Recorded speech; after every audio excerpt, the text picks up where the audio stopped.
Here's a room. So this is a dorm type. Good for 8. Tapos mabait yung may-ari. Your impressions sa ating accommodation? Sulit.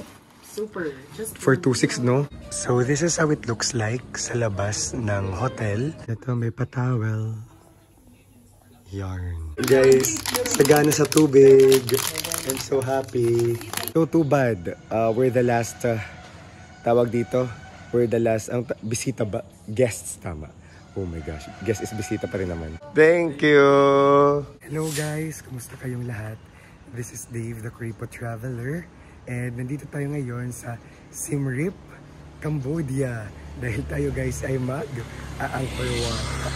So this is a 10-day Indochina trip. And yung first stop natin ay Vietnam. Ngayon nasa Cambodia na tayo. And nandito tayo ngayon sa hotel natin. Yung dating namin kanina ay 5 AM. Dumating kami dito. Hindi pa ganito kaliwanag. Wala pang liwanag. Alright? So nabook natin to via Agoda. This is the Hive Hotel. And na-meet na natin actually yung may-ari. Is just 28 years old. Nagmura siya guys. Mamaya i-check ulit yung price kung magkano. So, yung ginawa kasi namin, nag-sleeper bus kami, dumating ng 5 AM, and then nakiusap na lang kami na baka pwedeng mag-luggage storage muna kami dyan, and makiligo, and pumayag naman yung may-ari, which is very good of him. So, this is how it looks like sa labas ng hotel. May cafe, yung mismong hotel, and then nandito yung kanilang rooms na available, and the rates. Ito. So, ito yung nabook namin actually. And guys, kung kayo ay to-travel in the Philippines or abroad, you can book your activities via Klook and use my promo code DaveGinoClook para maka-discount kayo. So, pwede din kayo maghanap ng hotel sa Klook guys, pati yung activities na gagawin ninyo. But for us, for this Angkor Wat tour, nag-contact lang kami sa Facebook ng person na pwede kaming i-tour sa Angkor Wat for 20,000, 20 USD. Yan. Pero dito din naman sa hotel, may mga available silang tours na ino-offer. Okay? This is the reception area. Talagang kinatok ko yung may-ari dyan kasi, ayun, hindi tayo makapag-early check-in pala. So, naki-luggage storage lang tayo. So, mamay pang check-in na mga alas 2. And then, kung ayaw nyo ng ganitong itsura, guys, kung gusto nyo, guys, ng settled kayo, I think, mag-book na rin kayo ng hotel, like 2 nights. Kasi tayo, 1 night lang eh. 1 night lang kami dito. Oo. Earlier check. Hindi, kasi kung may kung may gas, hindi lang kayo makapag-early check-in. So, mag 2 nights na lang kayo if gusto nyo ng comfortable na ligo. May secure na malalagyan ng gamit. Pero dito may luggage storage naman sila. So, you can book your, another night dito. Pero kami, natulog lang din kasi kami sa bus. So, nandito kami ngayon.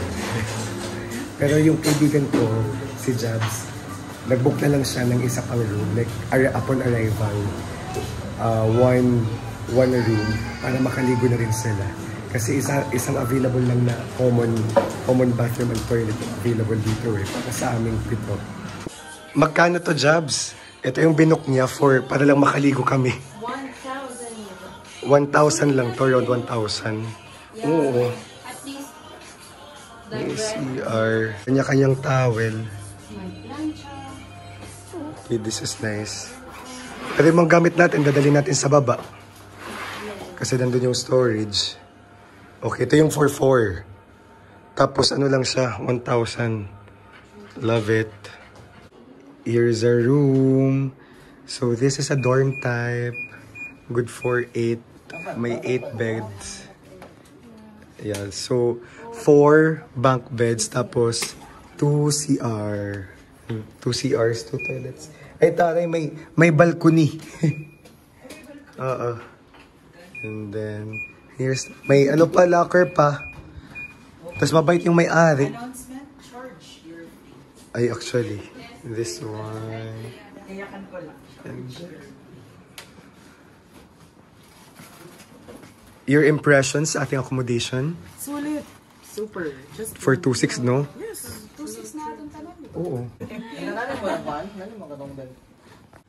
Ito, may patawel. Yarn. Guys, sagana sa tubig. I'm so happy. Inom na tayo. Alright, we're checking out now. I love this hotel kasi ang ganda ng location. We love it here. Thank you so much. Oh, this is the last day you're open? Yeah. So, are you closing? Yeah. For good? Yeah. Oh, too bad. I just recommended this to my friends.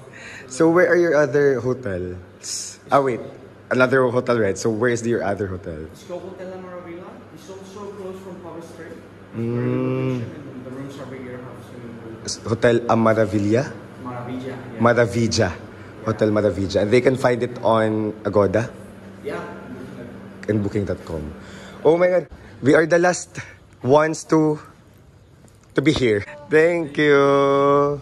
Bye-bye. Sabi ko na lang, sa Pub Street ay ipin nyo na lang sa sa Agoda or Booking.com yung Pub Street or Riverside Night Market. Tapos doon kayo mag-book ng inyong accommodation. Okay? See you in Manila. Charing. Bye-bye.